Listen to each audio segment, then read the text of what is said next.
I did not get enough sleep last night, or the night before that. And that couch looks very inviting. You know what? This is my video, so I'm just gonna do the double M, like, I'm just gonna do it on the couch, because I am so tired. So much better. So this past Shabbat, me and my friend were discussing the parable of the Prodigal Son. I know that you've heard about it. And in fact, I was actually an extra in a movie that's being made here in North Carolina about it. A long way off. Now, I haven't actually seen the movie. I'm just in the background in the library shot.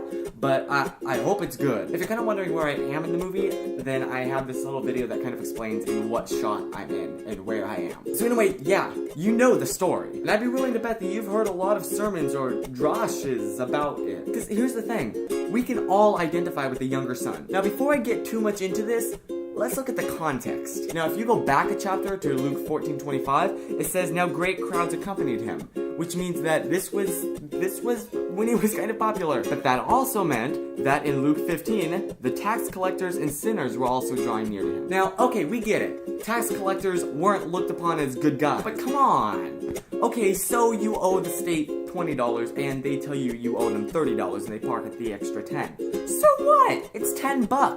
Get over yourselves. They were a bit worse than that. At that time period, Rome, ruled the world. We get uncomfortable when we start hearing about one world governments now?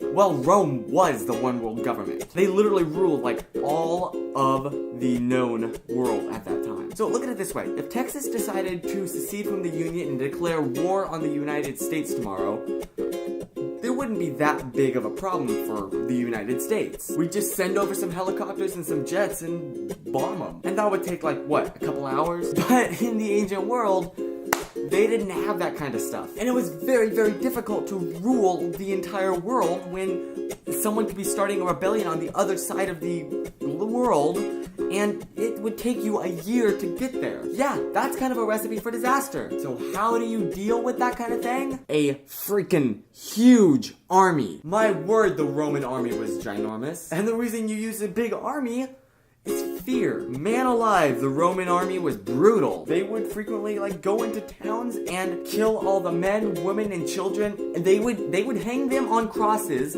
thousands of them, and just put them up along the road to the city that they had plundered. Well, they had plundered if there was a rebellion. So that any merchant going into the city would look and see thousands and thousands of dead bodies of men, women, and children hanging from the crosses.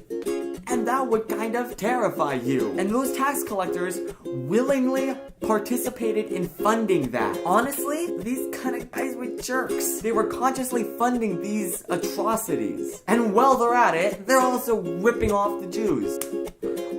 They're jerks! And you also had the Pharisees listening. And the Pharisees were kind of the complete opposite of that. They were very careful to obey God in everything they did. I mean, these people loved God. And, the nice thing about this parable is that it has something for both sides. Obviously, the tax collectors and the sinners were pretty happy to hear about the ending. Now, I've heard people say that this is actually aimed towards the older son, and hence towards, the Pharisees. Basically saying, you are only following God because you want something. I think that completely misses the point. Let's go to the part specifically in question. The son said to his dad, "Look, these many years I've served you and I've never disobeyed your command. Yet you never gave me a young goat that I might celebrate with my friends. But when this son of yours came, who has devoured your property with prostitutes, you killed the fattened calf for him." And then the dad says, "Son, you are always with me, so that everything I have is yours." So? Whoa, wait a second.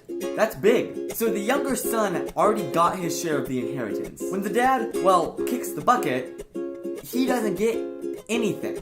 Everything now goes to the oldest son because he obeyed his dad and because he did not go out and spend it all. So after all the party and the celebration and everything, yeah, the younger son is in the house. That's good. But aside from that, he still has to live with the consequences. He has nothing. Now that's not to say that God isn't overjoyed when someone decides to come back to him after a long time of falling away. And outright disobeying him. Do not think that that's what I'm saying. I am not saying that. What I am saying is that if you have been following God for a long time, don't think that you're gonna get no reward. Because God is a fair God. And there's a very Jewish idea that the worse things are for you here on earth, the better things are gonna be up in heaven. And okay, this is not meant to discourage you, especially if you just happen to turn back to God. Especially after like a long time of sinning.